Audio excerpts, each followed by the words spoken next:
Muy buenos días para todas las personas que a esta hora nos acompañan en esta segunda charla, en nuestro espacio de charlas con Actualícese. Les queremos recordar que esta es una iniciativa que nació el año anterior por motivo del aislamiento y la cuarentena decretada por el gobierno nacional a raíz del COVID-19. Logramos realizar 294 charlas, las cuales ustedes pueden ver en nuestro canal de YouTube Actualícese Video.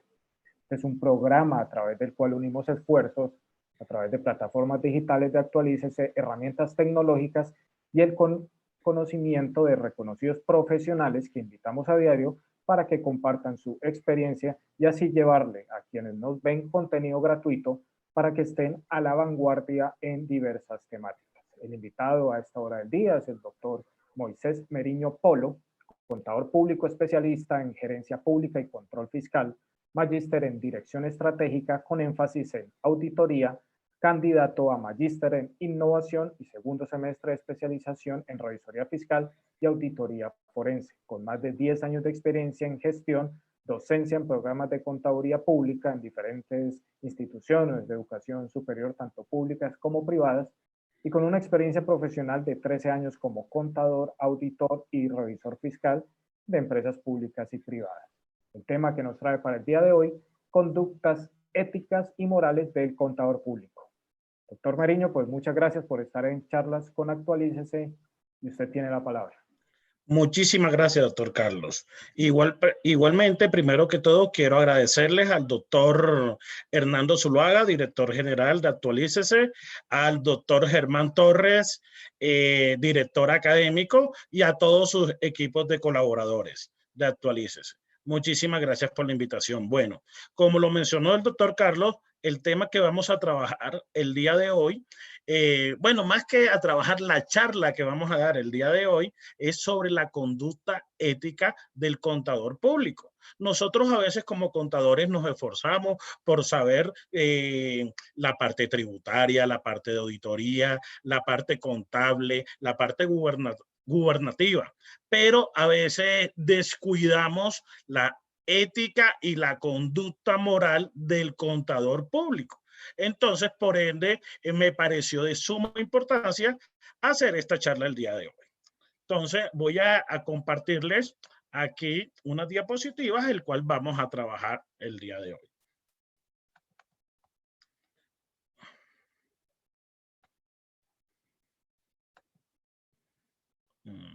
Ahí se están viendo, doctor Sí, Carlos. señor, ya se están viendo las diapositivas. Perfecto. Entonces, el primer objetivo de esta charla es identificar los tipos de sanciones aplicables a los contadores públicos, porque a veces por omisión también cometemos esos errores que nos pueden salir muy caros. Tenemos que identificarlo. Y también vamos a reconocer las normas de las conductas profesionales. También vamos a diferir un poquito sobre la diferencia entre la ética o la similitud entre la ética y la moral.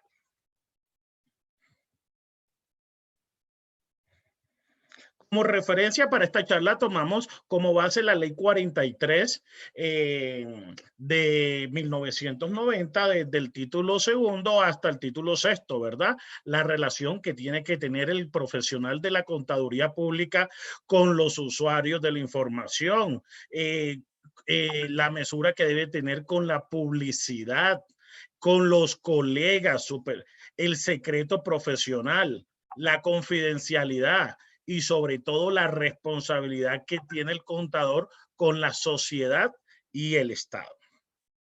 Adicionalmente, ustedes saben que estas normas están ligadas a unos principios que están emitidos o emanados por el Código de Ética Internacional emitido por el IFAC. ¿Sí? Entonces, lo primero que nosotros tenemos que saber cuál es el órgano que nos juzga, vamos, disciplinariamente. Ustedes saben que tenemos responsabilidades disciplinarias, civiles, penales, pero disciplinariamente por nuestra profesión, el órgano máximo es la Junta Central de Contadores, es quien nos sanciona disciplinariamente.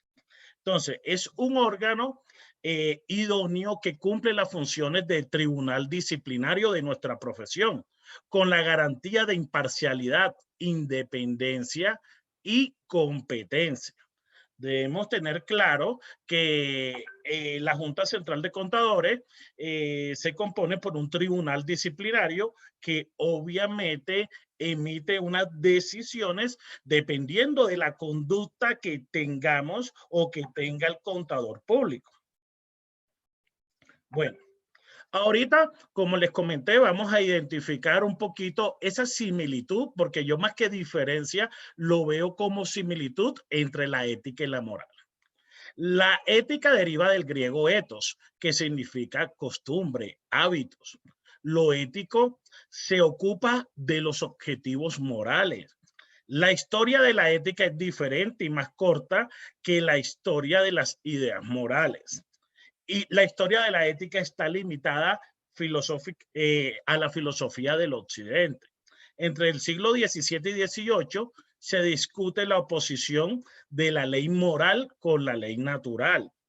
Cambio radical con la filosofía de Kant, no a la ética de los bienes, sí a la ética formal.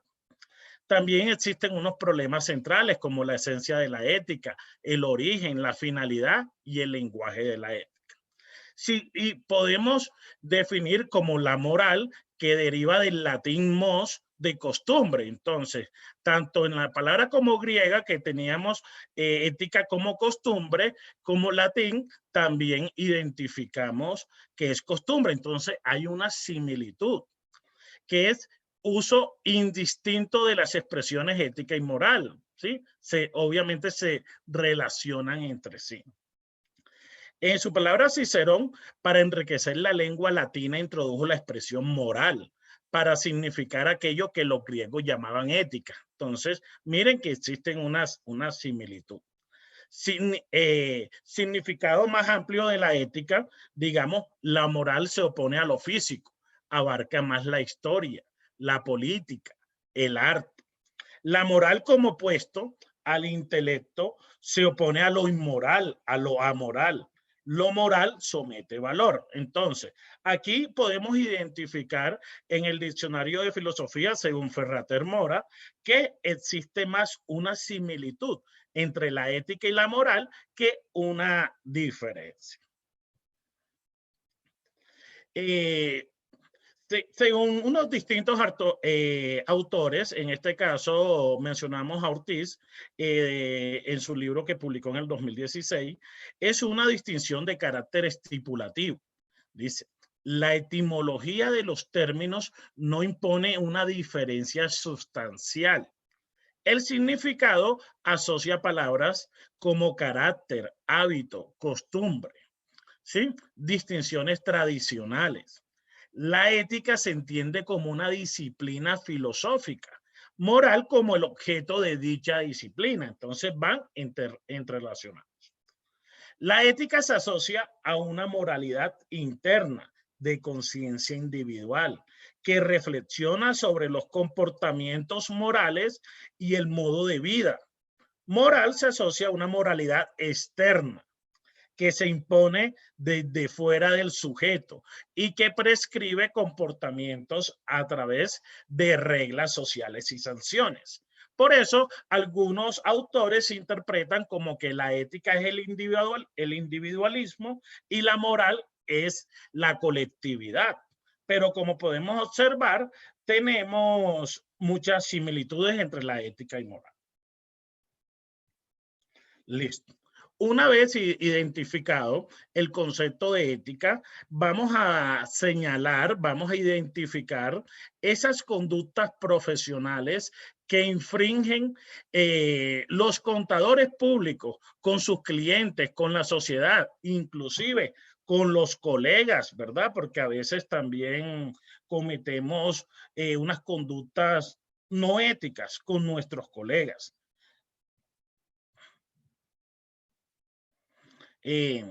Bueno, aquí voy a presentarles a continuación un análisis descriptivo de las sanciones interpuestas de la Junta Central de Contadores a contadores públicos entre el año 2010 al año 2019.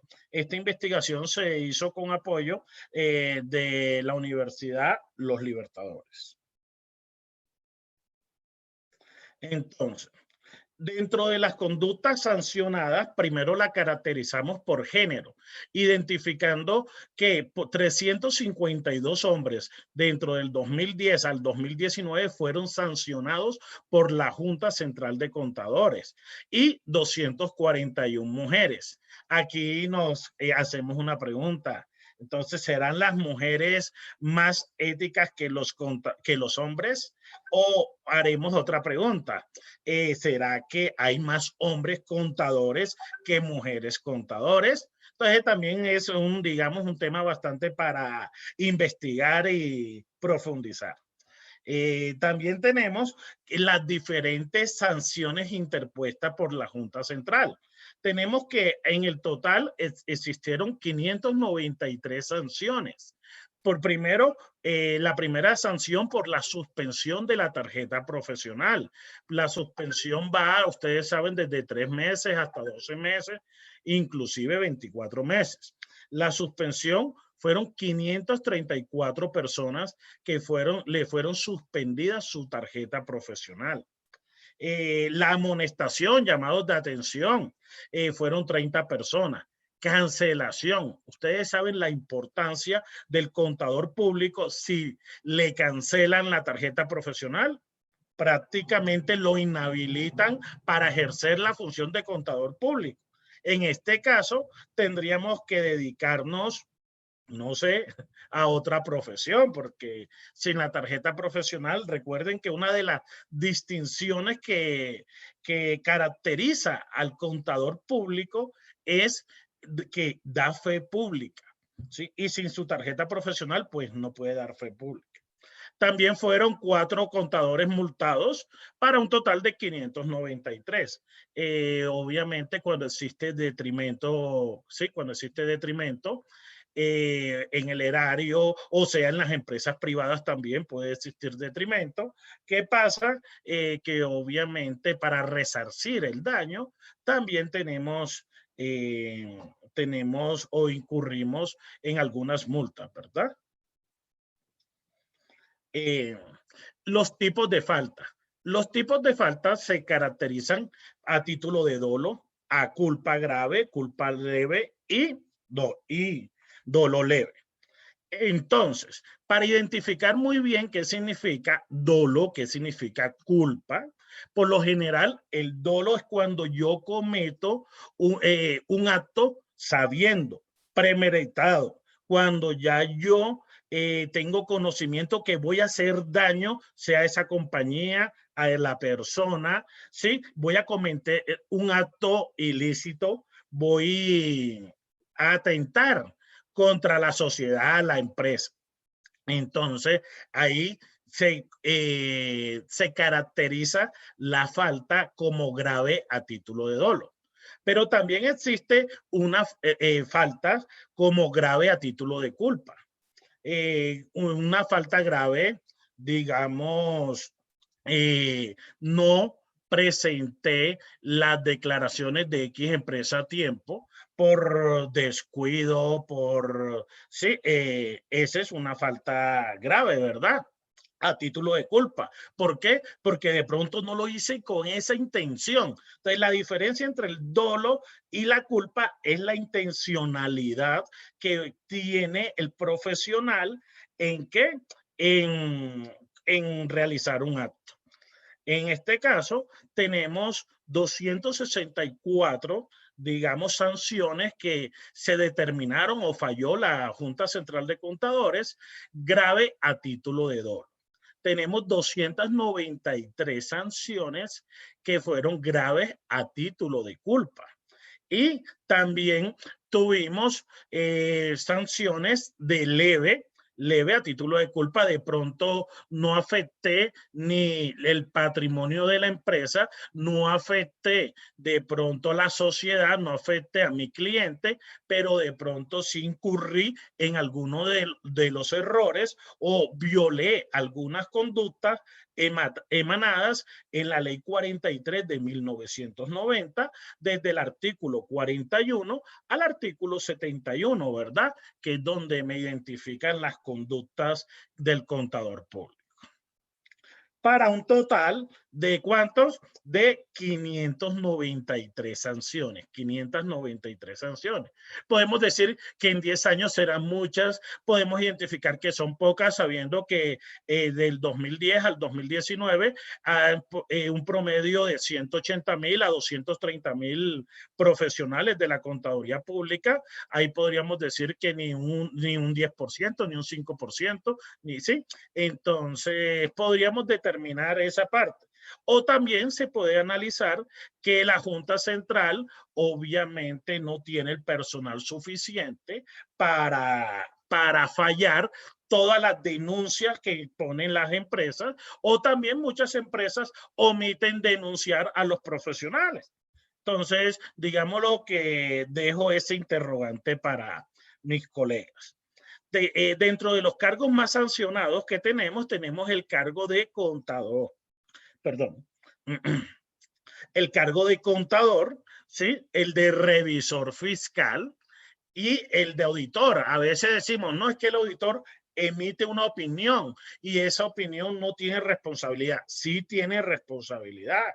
¿Sí? Es decir, porque muchas empresas toman decisiones con base a la auditoría que realiza un profesional de la contaduría pública.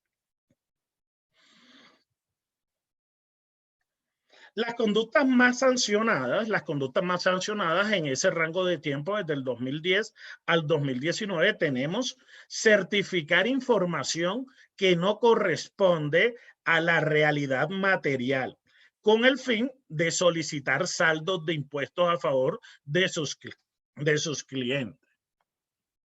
¿Sí? En este caso podríamos verlo como omisión de ingresos, aumentar gastos, aumentar costos, pues cosas que no se deben realizar, no se deben hacer. ¿Por qué? Porque si nosotros, como les dije inicialmente, nosotros damos fe pública, nosotros debemos garantizar que los estados financieros son fiel copia de la realidad económica de esa empresa. ¿Sí? Y entonces, al alterar la realidad para solicitar saldos a favor, eso tiene repercusiones no solamente disciplinarias, también inclusive penales, ¿sí? Penales, porque es un delito, ¿no? Bueno, también tenemos otra conducta: retener injustificadamente información contable a uno de los usuarios de su servicio. Esto se ve mucho, ¿por qué? Independientemente, no, es que mi cliente me debe 4 meses de honorarios, entonces yo no le entrego la información hasta que él no me pague. Eso no se debe hacer. ¿Sí? Ustedes deben estar conscientes o debemos estar conscientes que yo no puedo retener una información del cliente por concepto de honorarios. Para reclamar mis honorarios existen otras instancias, pero yo no puedo retener la información. Tercera conducta: certificar información contable que no corresponde de forma fidedigna con la situación económica de la empresa. A veces, yo más abajo les voy a mostrar una imagen cuando se altera la realidad, ¿verdad? Unas empresas que son generan muchas utilidades, pero a la vista del gobierno, las utilidades son mínimas. Pero si necesitan un apalancamiento financiero, van a una entidad financiera y ahí sí muestran unos activos robustos y una utilidad robusta. ¿Para qué? Para que le concedan ese apalancamiento o ese préstamo financiero. Entonces, no, asimismo, la situación de las empresas, yo debo certificar la realidad. Mire que va amarradito de la información o de la conducta anterior. Esta conducta es también un poco delicada, pero digamos que en la investigación fueron muy pocos las sanciones por sustraer dinero o capital económico, sin autorización y para el beneficio personal. Prácticamente estoy robando, ¿verdad? Estoy robando. Entonces, sustraer dinero para mi beneficio personal, ¿verdad? Entonces, esa es otra conducta que yo de una vez la clasificaría como dolo, ¿sí? Como grave y a título de dolo, ¿verdad? También tenemos aceptar el cargo de revisor fiscal en una compañía en la cual existan situaciones e incompatibilidades que afecten su independencia y objetividad. ¿Sí? Entonces, mírenlo acá. Acá esta conducta obviamente está relacionado a unos principios del Código de Ética del IFAT, a la objetividad, a la independencia. Entonces, el cual obviamente el revisor fiscal no va a tener un criterio o no va a ser objetivo en el momento de emitir su informe. ¿Por qué? Porque de pronto ahí tiene un conflicto de intereses, de pronto la esposa o el esposo están trabajando en la misma empresa, están en esa empresa que él sirve como revisor fiscal, o tiene enemistad también con el gerente de la empresa. También eso nubla la capacidad de objetividad al momento de emitir un informe. Entonces, ahorita rápidamente vamos a relacionar los artículos, perdón, que tienen que ver con las conductas éticas y morales del contador público. Entonces, como les dije, comenzamos con el libro segundo de la Ley 43 de 1990, que es la relación que tiene el contador público con los usuarios. Entonces, el artículo 41 dice, como revisor fiscal o auditor externo, no es responsable de los actos administrativos de la empresa. ¿Sí? Obviamente yo dictamino como revisor fiscal un activo fijo. Yo lo certifico, digo en qué condiciones está, pero el manejo de ese activo fijo es previamente de la administración, de la gerencia. Se rehusará a prestar servicios que sean contrarios a la ética y a la moral, que interfieran en el libre ejercicio profesional. Ahí ese artículo se está explicando solito. El artículo 43 dice, no aceptará o ejecutará trabajo para los cuales no sea idóneo él o sus colaboradores. A veces por ganarme al cliente, digamos, no estoy muy bien preparado en la parte tributaria. Entonces yo le digo, no, yo soy un experto tributarista y comienzo a cometer errores. Bueno, esa empresa brinda o me da la confianza y comienzo a cometer errores, obviamente, no soy idóneo para hacer esa tarea, por lo tanto, no lo debo aceptar, porque estoy obviamente violando un artículo del Código de Ética del Contador Público. También tenemos en el artículo 44 la interrupción de la prestación de los servicios, la atención de otro contador, el usuario que incumpla las obligaciones. Pues si ya yo me comprometí con una empresa a prestar sus servicios profesionales, pues yo debo cumplir hasta su cabalidad, hasta el final, ¿verdad? Obviamente, ya que se interfieran problemas de otra índole, ahí sí se podrá dar por terminado el contrato. No expondrá al usuario a riesgos injustificados. El contador fijará su retribución económica con base en su capacidad técnica y científica e importancia del trabajo. Esto es sumamente importante. A veces me perdonan la expresión mis colegas, pero a veces nosotros pensamos con el estómago. A veces por ganarnos el cliente subvaloramos nuestro trabajo. Pues nuestro trabajo, yo les digo, a veces, ustedes más que nadie lo saben, cuando van a hacer una declaración tributaria, una declaración de renta. muchas veces se pueden demorar 2, 3 días, como en otras se pueden demorar 2, 3 horas. Pues yo no cobro por mi tiempo, yo cobro por lo que sé, por todos esos años que me maté estudiando en una universidad. ¿Para qué? Para poder generarle y garantizarle esa confianza a mi cliente que lo que yo le estoy haciendo obviamente es la realidad y está bien. Entonces, en esa parte, nosotros debemos valorar nuestra profesión, nuestro trabajo, debemos valorarlo. O sea, yo no concibo que a veces existen profesionales, ¿sí? Generalizo un poco que por no le dan la importancia, vamos a tratarlo un poco más sutiles, no le dan la importancia a nuestra profesión. A veces digo, no, que qué profesión, que miren los salarios que están en el mercado, pero es porque nosotros mismos no les damos la importancia. Como yo les digo, así cuando un médico salva vidas, ¿sí? Así nosotros los contadores salvamos las empresas que aportan a la economía y al desarrollo de nuestro país. Entonces, no es la importancia que debemos tener de nuestra profesión.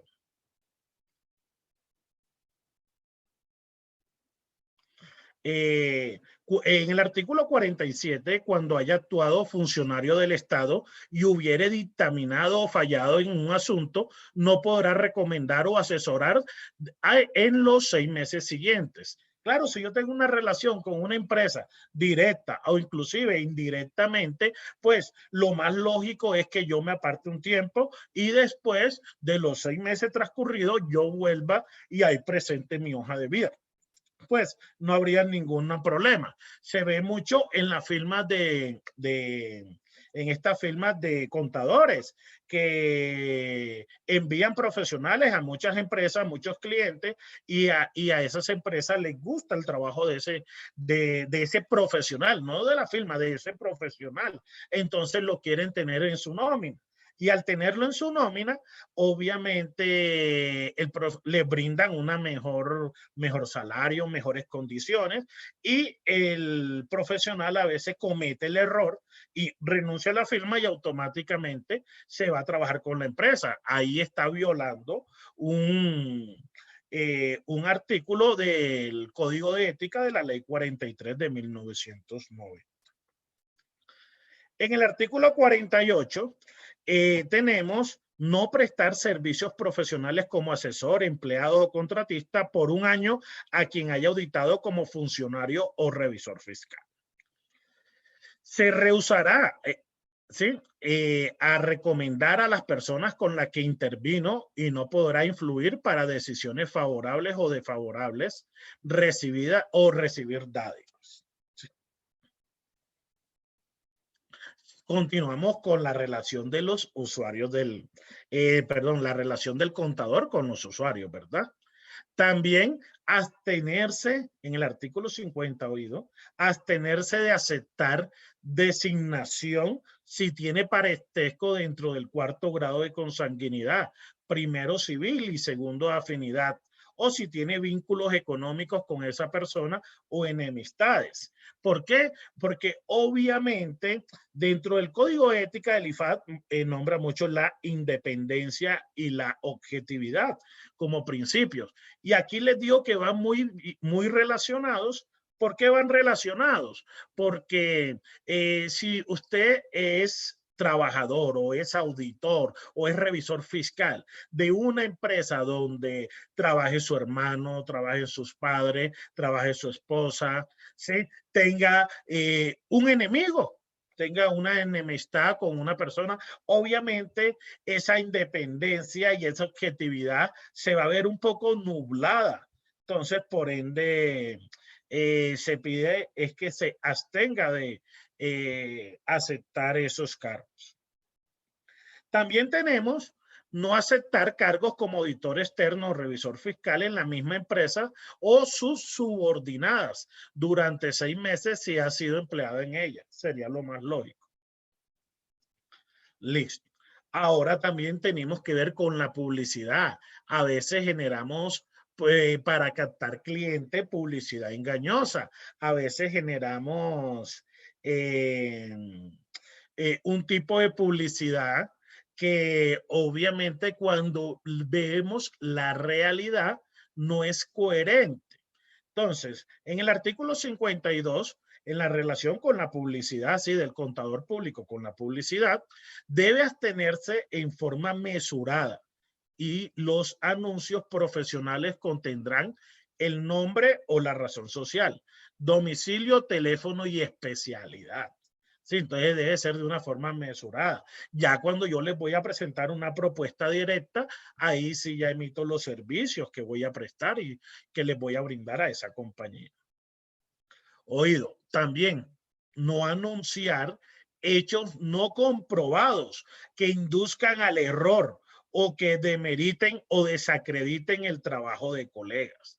Yo no puedo generar una publicidad diciendo es que yo soy mejor que mi contador, sí, que el contador B o que el contador C. No, aquí todos somos profesionales, todos tenemos obviamente unas capacidades o unas fortalezas más desarrolladas que otras, así como también debilidades. Ustedes saben que nuestra profesión es muy amplia, es una de las características de nuestra profesión, que es una profesión muy amplia. Y al ser una profesión bastante amplia, obviamente nosotros tenemos la ventaja de enfocarnos en lo que nos gusta. Aquí en la relación con los colegas, la relación que tiene el contador público con los colegas, porque a veces hablamos mal de nuestros colegas, pues no, nuestros colegas pueden cometer errores, pueden cometer, sí, a veces por desconocimiento, a veces por una mala asesoría, pues eso no justifica que yo lo señale como un mal profesional, como un buen profesional. Yo debo partir del principio de la buena fe. Entonces, oído esto, en el artículo 54 dice, no solo regirse por la estricta ética, sino tener un espíritu con ese colega de fraternidad, ser colaborativo, ser sincero, leal, perdón, y tener una buena fe, ¿verdad? Entonces tenemos, esto es lo que de pronto nos hace falta, pues ser un poquito más unidos. ¿Para qué? Para dignificar aún más nuestra profesión contable. En el artículo 55, actos que atenten contra la ética profesional cometidos por colegas se deben hacer saber ante la Junta Central de Contadores. Obviamente, cuando ya se haya verificado y se hayan estén probados, ¿verdad? Es nuestro deber de informar. Igualmente, cuando como ciudadanos que somos, si vemos que alguien está cometiendo un delito, es nuestro deber como ciudadanos denunciar a esa persona que está cometiendo un delito. Así es lo mismo acá. En el artículo 56 dice, todo disentimiento técnico entre contadores públicos debe ser dirimido por el Consejo Técnico de la Contaduría Pública y de otro tipo por la Junta Central. Ustedes se acuerdan que el Consejo Técnico de la Contaduría Pública emite pronunciamientos de pronto de a veces diferencias que tenemos entre colegas. A veces la contabilidad y la norma es tan amplia que un colega la interpreta de manera A y otro colega la interpreta de manera B. Entonces, obviamente, ese disentimiento que existe, obviamente, se toca escalar a la Junta Central, perdón, al Consejo Técnico de la Contaduría Pública, para que ellos, obviamente emitan la, quién tiene la razón, digámoslo así. Oído. Ningún contador público podrá dictaminar o conceptuar sobre actos ejecutados o certificados por otro contador público que perjudique su integridad, su moral o capacidad profesional. Ahí yo vuelvo y les menciono la buena fe. Cuando nosotros hablamos, yo voy a recibir una contabilidad ya de un contador X, ya lo que él presentó está de la buena fe. De ahí parto yo a realizar mi trabajo, ¿verdad? Entonces yo no le voy a decir, no, es que lo que hizo ese contador está mal. Pues no. Si obviamente no presentó informaciones, no presentó declaraciones, vea, faltan, le digo a mi cliente, faltan las declaraciones de renta, de IVA, de retención del ICA. Entonces, le menciono lo que hace falta, pero en ningún momento voy a atentar con la integridad o la moral de mi colega, ¿no? El contador público deberá abstenerse de formular conceptos u opiniones que en forma pública o privada tiendan a perjudicar a otros contadores públicos en su integridad personal, moral o profesional, ¿verdad?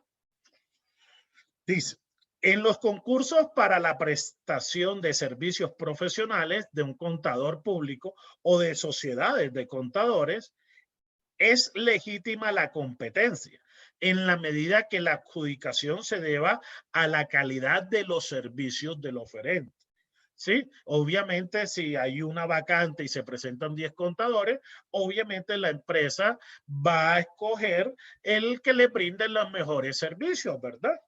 Obviamente, manteniendo un estándar en lo económico. ¿Por qué en lo económico? Porque a veces, y se dan muchos casos, que a veces la empresa contrata a veces a personal que no tiene tanta experiencia y obviamente lo que incurre después es que como no tiene tanta experiencia, ese profesional tiende a generar errores. Y ustedes saben que los errores en la contabilidad cuestan, son onerosos, vienen sanciones, multas. Entonces, en ese orden de ideas, le va a costar más a la empresa que obviamente un profesional con experiencia. Ningún contador público podrá sustraer la clientela de sus colegas por medios desleales. Entonces, que yo le diga, a ver, doctor Germán, usted es contador de una empresa automotores.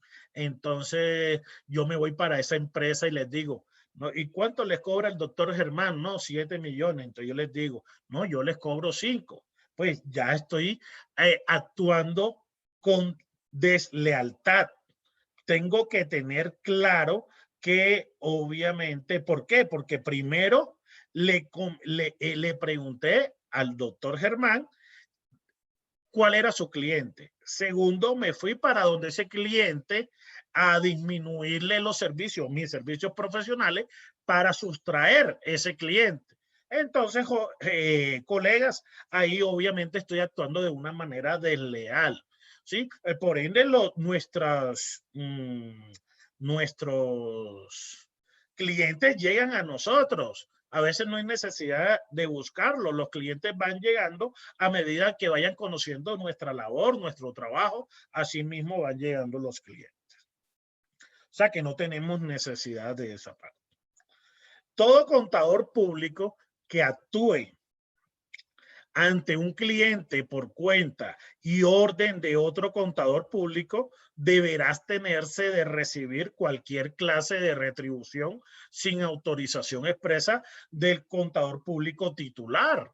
Claro, porque si yo soy el titular de la contabilidad y de pronto delego a un colega, lo delego para que me supla en una labor específica, obviamente el contador principal soy yo. El colega lo que me va a servir es de apoyo y si de pronto le dan un regalo, obviamente es que, o una retribución económica, que lo manifieste, ¿no? Que lo manifieste. El contador público no podrá ofrecer trabajos a empleados o socios de otros contadores públicos. Sin embargo, podrá contratar libremente a aquellas personas que por iniciativa propia soliciten el empleo. A veces ustedes saben que tenemos auxiliares excepcionales. Hay unos auxiliares que uno dice que envidia tener, sí, pero que envidia de la buena, ¿no? Tener uno ese auxiliar contable. Pero ¿qué pasa? Yo no le puedo decir del contador X y yo le digo, bueno, ese auxiliar es muy bueno y yo le voy a generar una mejor oferta para traérmelo. Pues estaría también siendo un poco desleal con mi colega, ¿verdad? Ahora ya tenemos, entonces, digamos, la relación del contador público, ya con los colegas, ahora comenzamos la relación que tiene el contador público con la profesión. Y dice, el contador público está obligado a guardar la reserva profesional en todo aquello que conozca en razón del ejercicio de su profesión. Obviamente, salvo en los casos en que dicha reserva sea levantada por disposiciones legales. O sea, que me citen ante la fiscalía a presentar información financiera sobre X, sobre Y empresa, obviamente ahí sí ya se levanta esa reserva. Pero yo no tengo que estar diciendo a voz populi del estado financiero de mis clientes. Sí, el estado financiero de mis clientes. Por eso es la reserva profesional. La evidencia del trabajo de un contador público son documentos privados sometidos a reserva, que únicamente pueden ser conocidos por terceros, o sea, por los clientes. Entonces, la evidencia del trabajo del contador obviamente es de reserva, es del contador. Son documentos privados, son documentos privados. El contador público deberá tomar las medidas apropiadas para que tanto el personal a su servicio como las personas de las que obtenga consejo o asistencia respeten fielmente los principios de independencia y de confidencialidad. Yo a veces he tenido problemas, digamos, en interpretar X normas. Entonces yo llamo a un colega, a ver, doctor, necesito esta norma, mira, se me presentó este caso. Y él me dice, no, métase por aquí, realice esto, ¿sí? Entonces, obviamente, tengo que, ojo, esa reserva, tienes que guardar confidencialidad con esta información. Entonces ahí hay que también tenernos o curarnos en salud.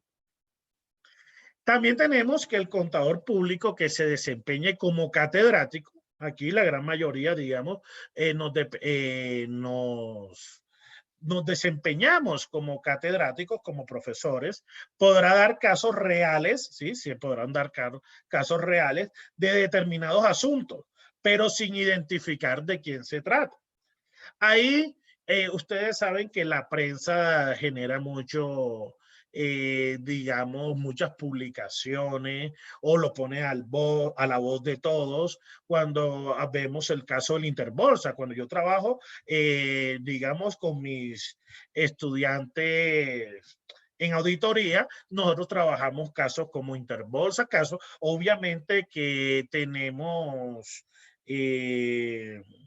digamos, el material lo sacamos de la publicidad, de lo que está en nuestro entorno. Entonces, a veces difiere un poquito. Obviamente, ¿a qué voy yo o a qué me enfoco en este artículo? A que si yo manejo una empresa, obviamente yo puedo explicarlo sobre casos reales, pero manteniendo oculto el nombre de la empresa, el nombre de la información y obviamente, sí, para la presentación de estado financiero. Ustedes saben que esa información es pública, está en la red. Ustedes, si necesitan los estados financieros de X, de Y, de Z empresa, ustedes ingresan y automáticamente los descargan con las notas y las revelaciones. En el artículo 67, el contador público está obligado a mantener la reserva comercial de los libros, papeles o informaciones de personas a cuyo servicio hubiere trabajado. Independientemente que ya yo no trabaje con esa persona, no me voy a poner a publicar la información financiera de esa persona. Ahora, muy bien, la relación con la sociedad y con el Estado. Nosotros tenemos una responsabilidad bastante alta con la sociedad y con el Estado de nuestra profesión contable. Entonces, constituye falta contra la ética sin perjuicio de las sanciones administrativas, civiles o penales a que haya lugar la presentación de documentos alterados o el empleo de recursos irregulares para el registro de títulos o para la inscripción de contadores públicos. o para la obtención de nuestra tarjeta profesional.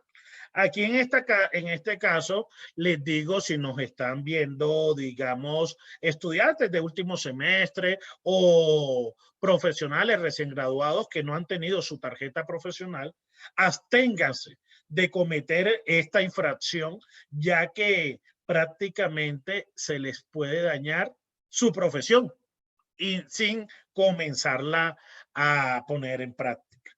¿Por qué? Porque si ustedes suministran información que no sea real, que una información alterada para obtener su tarjeta profesional y la Junta Central de Contadores falla, obviamente ellos hacen su investigación, identifican y presentan sus pruebas, obviamente van a tener repercusiones penales, ¿verdad? Porque están alterando documento público o privado, si están falsificando esos documentos. Y adicionalmente le cancelan automáticamente la inscripción de la tarjeta profesional. O sea, no lo puede hacer. Estudie otra carrera. Prácticamente le están diciendo así. Ustedes saben que para obtener la tarjeta profesional, ustedes tienen que tener un año de experiencia legalmente certificado, cotizando a la seguridad social, porque ese cruce de información lo realiza la Junta Central de Contadores. Entonces, para darle un consejito a mis colegas recién graduados, que lo tengan en cuenta. También tenemos el certificado, opinión o dictamen expedido por un contador público que debe ser claro, preciso y ceñido estrictamente a la verdad. Aquí vamos a lo que hablábamos al principio. ¿Qué pasa? Que nosotros debemos certificar la realidad de la empresa. Sí, la realidad de la empresa. No tengo por qué alterar, no tengo por qué disminuir ni por qué agregar. Eso es lo que le toca pagar de impuestos, ¿no? Pero es que eso es lo que le toca pagar de impuestos, señor cliente. ¿Cómo voy a afectar las arcas del Estado? Porque los impuestos van para el Estado, pero en sí es una retribución que se ve después para la sociedad, porque ustedes saben que los impuestos después se redistribuyen o se distribuyen en qué, en educación, en salud, en vías, en parques, en todo ese desarrollo que aporte al crecimiento de la sociedad. Entonces, ojo con la certificación o la alteración de qué, de la información, ¿sí? De la información financiera.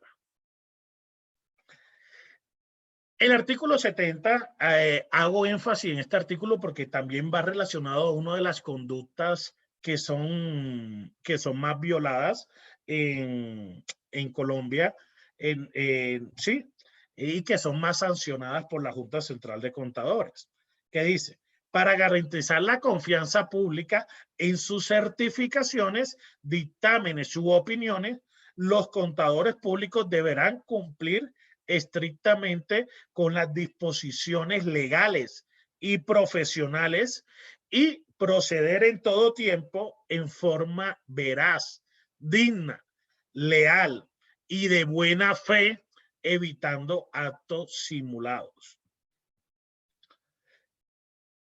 El contador público no permitirá la utilización de su nombre para encubrir a personas que legalmente ejercen la profesión.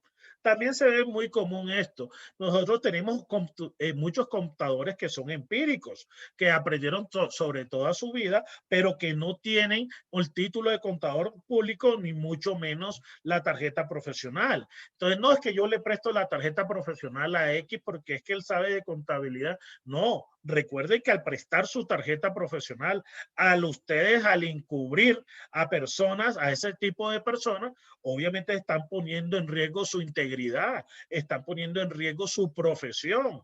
Entonces, evítense. Ustedes cuando firmen, certifiquen y firmen sus estados financieros, fue porque ustedes lo realizaron, que son fielmente, que no van a tener ningún problema ni con la sociedad, ni con la Junta Central de Contadores, ni con ninguna entidad de control al cual se le reporte esta información. Entonces, como les había dicho, les traje unas imágenes sobre alterando la realidad. Entonces, a veces, cuando nosotros hablamos del principio de la objetividad moral y la formulación de principios morales, de cuando yo le tengo un cliente que me diga, no, es que vamos a presentar impuestos, entonces la utilidad tiene que disminuir. Y si no, pues yo lo despido. Si usted no hace lo que yo le pido, usted no me sirve, yo lo despido. Y le digo lo que o les recuerdo lo que les dije al inicio. A veces pensamos con el estómago y bueno, yo lo altero. Sí, no sabiendo que estamos primero atentando con nuestra ética, con nuestra moral, y adicionalmente estamos certificando una información que no es real. Entonces, a veces, y se ve en muchas empresas a veces nos coaccionan, porque a veces nos coaccionan para que alterar la información, sea para beneficio o sea siempre va a ser para beneficio de la empresa, pero sea demostrando utilidades cuando voy a apalancarme o disminuyendo las utilidades cuando voy a presentar impuestos. Esto no se debe hacer. La pobre realidad. Actualmente nosotros estamos girados, digámoslo así, la gran mayoría en el dinero. Vivimos en una sociedad de consumismo que el que más tiene, el que más tenga es el que más vale y se nos olvida nuestra esencia, se nos olvida la realidad, las personas, la colectividad. Entonces, esa pobre realidad que nosotros estamos viviendo, que siempre estamos pensando el dinero y a veces se les hace preguntas digamos, cuando yo oriento, una de las cátedras que yo oriento es la cátedra de ética del contador público. Y una de las preguntas que yo le hago a mis estudiantes es esto. Si a usted, un empresario, le pone esta oportunidad y le da un dinero por cometer una ilegalidad, ¿usted qué hace? Profe, yo lo tomo. Entonces me dicen así, entonces, obviamente me dice, profe, es que ni en 3 vidas yo me voy a ganar lo que usted me está diciendo. Entonces, no, pero estamos pensando en el dinero y de dónde quedan los principios éticos, moral, ese señalamiento que va a tener la sociedad, porque también hay que pensar en eso. No, ahí va un ladrón, ese profesional no es nada ético, ese profesional no tiene moral. Entonces, son cositas que cuando pensemos en el dinero o lo convertimos en prioridad, se nos olvida muchas partes la moral, la ética. Yo le digo, hagan las cosas con amor, hagan las cosas con amor. El dinero viene, el dinero viene. Yo no he conocido el primer profesional que literalmente se esté muriendo de hambre. El dinero viene, trabaja en X, Y, Z cosas, pero el dinero viene, pero siempre tengan la frente en alto, la conciencia limpia, ¿sí? Que tengan tranquilidad, eso no tiene precio. La integridad. Cuando hablamos de la integridad, hablamos de un conjunto de competencias, ¿sí? Que tiene un profesional, como la honestidad, la responsabilidad, organización, el compromiso, la puntualidad, ¿sí? La creatividad, el cumplimiento. Entonces, cuando yo soy íntegro, ya yo soy un profesional que, digamos, tengo todas estas cualidades que obviamente van a diferenciar y me van a sobresalir ante, digamos, ante las empresas, ante la sociedad, ante el mismo Estado. La responsabilidad también es un principio bastante mencionado acá porque de las conductas sancionadas, la responsabilidad o la falta de la responsabilidad es una de las más digamos, de las conductas que el contador público comete. Digámoslo así, cuando no presenta la información a tiempo, cuando recibe más trabajo del que debe hacer, cuando presenta, digamos, recibe, perdón, trabajo sin esa idoneidad que le caracteriza al profesional. Entonces son cositas que nosotros debemos tenerlas claras, ¿verdad? En nuestra profesión contable. ¿Quién se llevó los libros? Ya habíamos hablado un poquito de esto, ¿verdad? Cuando nosotros vamos a una empresa y pedimos la información, no, es que esa información se la llevó el contador. Es que el contador ve, yo no sé, esto fue lo que él me dejó. Entonces, a veces, entre la misma administración y los colegas anteriores, se rifan la pelotica. Entonces, no debe ser así. La información, si la elabora un contador, pero la información es del cliente, es de la empresa. Sí, entonces no podemos retener, miren que fue una de las conductas más sancionadas, retener información. Hablo de libros aquí, pero retener información financiera, ¿para qué? Para que obligar a que me paguen, digamos, entre otras cosas, o también simplemente por hacerle un daño a la empresa, le retengo la información. Pues eso no se debe hacer, colegas. Entonces, en este caso, a veces jugamos con eso, pero oído. Recuerden que es una de las conductas más sancionadas por la Junta Central de Contadores. Entonces, muchísimas gracias. Primero que todo, espero que esta charla haya sido de su agrado, hayan ustedes, digamos, tomado un poquito de conciencia, y más que tomar conciencia, refrescar. Digamos que a veces por el trabajo olvidamos muchas cosas de nuestros principios, de nuestro código de ética, que obviamente en estos momentos también está en plena reforma. Entonces, tenemos que estar pendientes qué le van a incluir y también qué van a eliminar de ese código de ética. Muchísimas gracias. Gracias, Actualícese, por la invitación una vez más. Entonces, lo dejo con el doctor Carlos. Doctor Mariño, muchísimas gracias por la exposición de este tema. Voy a leerle un comentario y a formularle una pregunta que nos han realizado a través de nuestro Facebook. Lozano Orojuela dice: la Junta Central de Contadores debería acompañarnos en el cobro y pago de nuestros servicios contables. Tengo un cliente, por ejemplo, que no me pagó 16 millones de pesos y en muchos casos los contadores nos vemos abandonados por los entes de control. Y Daniel Coral Palacios tiene una inquietud para usted. ¿Existe inhabilidad o incompatibilidad para prestar los servicios por parte de una sociedad de contadores a una empresa donde uno de los integrantes de la sociedad de contadores también tiene participación en dicha empresa? Bueno, en la primera pregunta, cuando nosotros tenemos esos servicios profesionales y digamos, sí, nos debería acompañar, pero recuerden que la Junta Central de Contadores es un ente disciplinario, sí, para nosotros. Digamos que hay unas instancias, nosotros podemos ir a unas instancias, depende del tipo de contrato, si es un contrato laboral, ante el Ministerio de Trabajo, para que ustedes interpongan las querellas o las demandas independientes.